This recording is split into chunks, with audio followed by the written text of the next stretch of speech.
Good morning, नमस्ते, राधे राधे। कैसे हैं आप लोग? आई होप आप लोग सब बहुत अच्छे से होंगे और बहुत ही मस्त लाइफ जी रहे होंगे।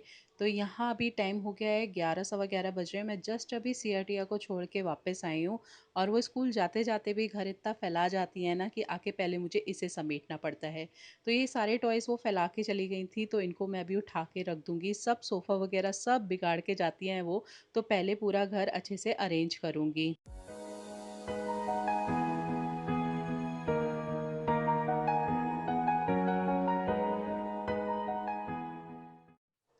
आज सुबह का सारा काम मेरा बहुत जल्दी निपट गया था क्योंकि सौविक के पापा को आज जल्दी ऑफिस जाना था।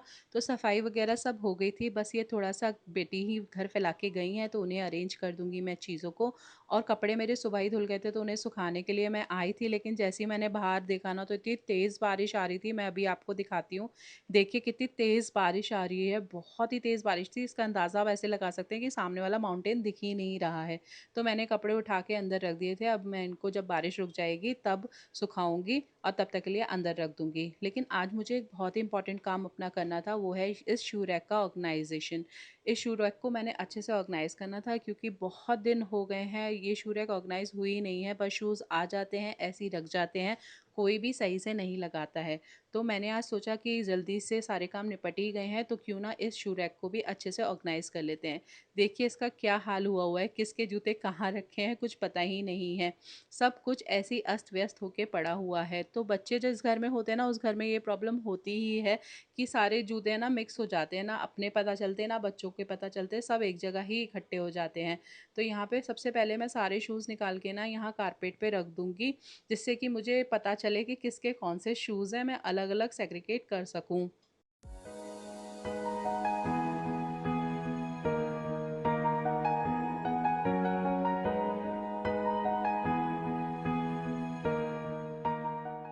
तो यहाँ पे सारे शूज़ मैंने बाहर निकाल के रख दिए हैं और आप इस शू रैक की हालत देखिए, बिल्कुल मिट्टी-मिट्टी भरी पड़ी है इस शू रैक में और इतना गंदा हो रहा था ना ये शू रैक कि मैं क्या ही बताऊँ। इतनी देर लगी मुझे इसे सफाई करने में कि मैं थक ही गई थी। तो ये सारे शूज़ मैंने बाहर निकाल के रख दिए हैं। अब इसमें से जो-जो शूज़ जिस-जिसके हैं उसके अलग करूँगी और जो फेंकने वाले हैं यानी देने वाले शूज़ हैं या फेंकने वाले बिल्कुल ही ख़राब हो गए हैं, उनको सबको मैं अलग करके रख दूँगी। तो ये सारे शूज़ जो सौविक के थे ना, ये बहुत पुराने हैं, तो इन्हें मैंने अलग कर दिया था और कुछ सैंडल्स उसके छोटे भी हो गए थे, तो इस तरीके से नाप के मैंने देख लिया था, वो भी मैंने अलग कर दिए थे। अभी ऐसे ही अपने जो शूज़ मेरे देने वाले हैं, जैसे कि जो जगह से कई-कई जगह से कट गए हैं या थोड़ा-सा क्रैक आ गया है उनमें, वो सब मैं हटा दूँगी। जो वॉश करने वाले हैं, वो भी अलग रख दूँगी।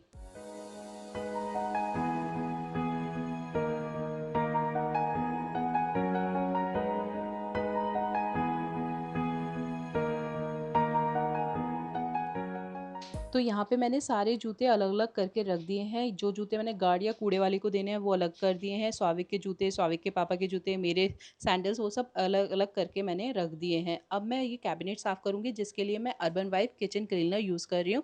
इससे जो कैबिनेट्स हैं ना वो बहुत अच्छे से क्लीन हो जाती हैं। बस इसे स्प्रे कीजिए, कपड़े से पोंछ दीजिए और बिल्कुल क्लीन हो जाती है। तो इसे मैं स्प्रे करूँगी, एक बार पहले अच्छे से डस्टर से साफ़ करूँगी, फिर एक सूखे कपड़े से भी इसे अच्छे से पोंछ दूँगी जिससे कि बिल्कुल ही क्लीन हो जाएँ।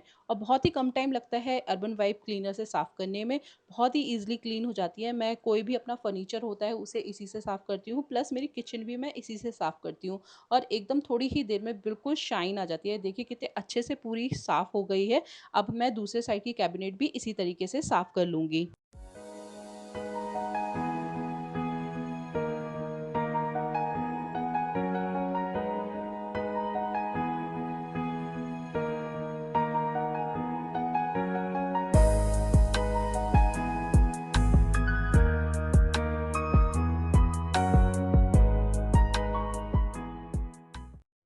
तो दूसरी साइड की भी कैबिनेट मेरी अच्छे से क्लीन हो गई है और अब मैं शूज़ भी इसी क्लीनर से, क्योंकि ये कपड़ा थोड़ा गीला हो गया था, तो शूज़ भी मैंने इसी कपड़े से अच्छे से साफ़ कर लिए थे। जहाँ-जहाँ थोड़ा-सा ब्लैकिश पना हो रहा था वो सब साफ़ कर दिया था, लेकिन जो बहुत ही ज़्यादा गंदे थे, वॉश होने वाले थे, उन्हें मैंने अलग रख दिया है। जिस दिन धूप निकलेगी उस दिन मैं उन्हें वॉश करूँगी।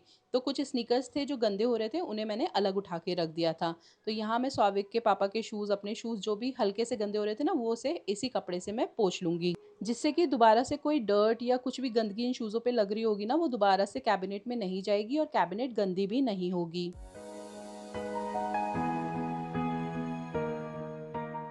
तो शूज़ भी क्लियर हो गए, कैबिनेट भी क्लियर हो गई, लेकिन शूज़ ऑर्गनाइज़ करने से पहले मैं ये कॉकरोच किलर जेल इसमें लगाऊँगी। ये मुझे मेरे मेडिकल शॉप से मिला था, मेरे घर के पास ही है, तो ये ऑनलाइन अवेलेबल है या नहीं, लेकिन ये इफ़ेक्टिव बहुत है। इसका नाम आप चाहो तो मैं आपको कमेंट आप मुझे करो, मैं आपको बता दूँगी। तो ये जेल मैं महीने में 1 बार लगा ही देती हूँ, क्योंकि एक बार भी कॉकरोच अगर किसी भी कैबिनेट में हो जाते हैं ना, तो वो फिर मल्टीप्लाई होते हैं, उन्हें हटाना बहुत मुश्किल हो जाता है, और शूज़ वगैरह जहाँ रखे हों, वहाँ तो बहुत ही ज़्यादा हो जाते हैं फिर। तो ये जेल मैंने सारे में लगा दिया है एक-एक ड्रॉप, और अभी मैं सबसे पहले सौविक के पापा के शूज़ ऑर्गनाइज़ करूँगी, क्योंकि उनको तो डेली बेसिस पे शूज़ लगते ही लगते हैं, हम लोगों को बल्कि कम ज़रूरत पड़ती है। तो नीचे ये सेकंड वाला जो मेरा कंपार्टमेंट है, उसमें मैंने उनके कैजुअल शूज़ रख दिए हैं, और फर्स्ट कंपार्टमेंट में उनके जो फॉर्मल शूज़ हैं, जो वो डेली बेसिस पे यूज़ करते हैं ऑफ़िस जाने में, वो सारे अरेंज कर दिए हैं। उसके बाद मैं अपने स्लीपर्स लेके आई थी, और मेरे स्लीपर्स इन दोनों कंपार्टमेंट में आ जाएँगे, क्योंकि मैं ना बहुत कम स्लीपर्स खरीदती हूँ, क्योंकि मुझे थोड़ा-सा हील का प्रॉब्लम है, तो मेरे को बहुत ही कम्फ़र्ट चाहिए होता है स्लीपर्स में। ऐसे ही मैं कोई भी उठा के नहीं ले आती हूँ, तो जिसमें मुझे बहुत कम्फ़र्ट मिलता है, वही मैं परचेज़ करती हूँ। तो बहुत ही रेयरली मेरे पास स्लीपर्स होते हैं, बहुत ही कम होते हैं, तो ये सारे इतनी सी जगह में आराम से आ गए हैं। और अब मैं अरेंज करूँगी अपने जो डेली वियर के हमारे जो स्लीपर्स होते हैं ना, फ्लोटर्स वग़ैरह, वो सब नीचे ही अरेंज कर दूँगी, क्योंकि मोस्टली क्या आदत होती है ना कि हम कवर्ड खोल के उन्हें उठाना नहीं चाहते, बस पैर डाल के ऐसे ही नीचे से ही उठा लेते हैं, तो मैं नीचे वाले ही सेक्शन में रखती हूँ जो डेली वियर के फ्लोटर्स होते हैं। अभी दूसरा सेक्शन मैंने जो ये छोटा वाला है, ये बच्चों के लिए रख रखा है, जिसमें मैं बच्चों के शूज़ ऑर्गनाइज़ करूँगी। सबसे ऊपर मैंने सौविक के स्कूल के शूज़ ऑर्गनाइज़ कर दिए हैं। सेकंड कंपार्टमेंट में सौविक के जो कैजुअल शूज़, सैंडल और क्रॉक्स हैं, वो ऑर्गनाइज़ कर दूँगी। नीचे की 2 ड्रॉअर मेरी फिर भी खाली रहेंगी, जिसमें अभी सियाटिया के शूज़ आएँगे, क्योंकि वो प्ले ग्रुप गए हुए हैं, तो उनके शूज़ अभी यहाँ पे नहीं रखे हैं, और नीचे का कंपार्टमेंट मैं खाली रखती हूँ, जिससे कि कुछ भी नया आए तो वो मैं अरेंज कर सकूँ। तो जैसा कि आपने देखा है कि मेरी कैबिनेट में ना, शू कैबिनेट में कोई भी ड्रॉअर नहीं है जिसमें मैं एक्स्ट्रा सामान रख पाऊँ। तो मैं इस तरीके का प्लास्टिक का छोटा-सा ड्रॉअर मैं यूज़ करती हूँ, जिसमें शू पॉलिश, ब्रश और भी शूज़ से रिलेटेड, यानी कि शू केयर के जो भी आइटम्स होते हैं, वो इसमें मैं रख देती हूँ, और इस तरीके से इसे इस कैबिनेट में फिट कर देती हूँ, जिससे कि सारी चीज़ें हैंडी भी रहती हैं, एक जगह भी रहती हैं, और आसानी से मिल भी जाती हैं। तो मेरी शू रैक तो बिल्कुल अच्छे से ऑर्गनाइज़ हो गई है, बिल्कुल क्लीन लग रही है, और सबके शूज़ अलग-अलग अच्छे से सेट हो गए हैं, जिससे कि सबको आसानी से मिल पाएँ। पर कुछ ज़रूरी चीज़ें हैं जो आपको शू रैक में ज़रूर रखनी चाहिए, जैसे कि ये एयर फ्रेशनर, जिससे कि कोई भी फाउल स्मेल ना आए, और ये नेपथलीन बॉल्स, जिससे कि कोई भी इंसेक्ट, कॉकरोचेस या कुछ भी चीज़ ऐसी हो, वो इस कैबिनेट में ना सर्वाइव कर पाए। तो ये जो मैंने एयर फ्रेशनर के ओडोनिल के पाउचेस थे, वो रख दिए थे, और हर एक कैबिनेट में मैंने ये नेपथलीन बॉल्स भी रख दी थी, जिससे कि फाउल स्मेल भी नहीं आती, इंसेक्ट्स और कॉकरोचेस से भी सेफ्टी रहती है, और बिल्कुल शू रैक एकदम से स्मेली नहीं होती है। प्लस मैं ये लॉक लगा के रखती हूँ, क्योंकि मेरे घर में छोटे बच्चे हैं इसलिए, और ये लॉक तो मैंने अमेज़न से खरीदे थे, बहुत ईज़िली मिल जाते हैं, लेकिन इससे बहुत फ़ायदा होता है, बच्चे आसानी से शू रैक नहीं खोल पाते हैं। और अब मैंने बाहर भी अच्छे से जो अर्बन वाइप वाला स्प्रे था, उससे अच्छे से सारा डोर जो था इसका क्लीन कर लिया था, और बिल्कुल क्लीन हो गई थी मेरी शू रैक, और ये बहुत ही इम्पोर्टेंट काम था जो मेरा आज ख़त्म हो गया। लेकिन इन सब कामों में इतनी गर्मी लग गई थी और मैं थक गई थी, कि आके फटाफट से पहले मैंने पानी पिया।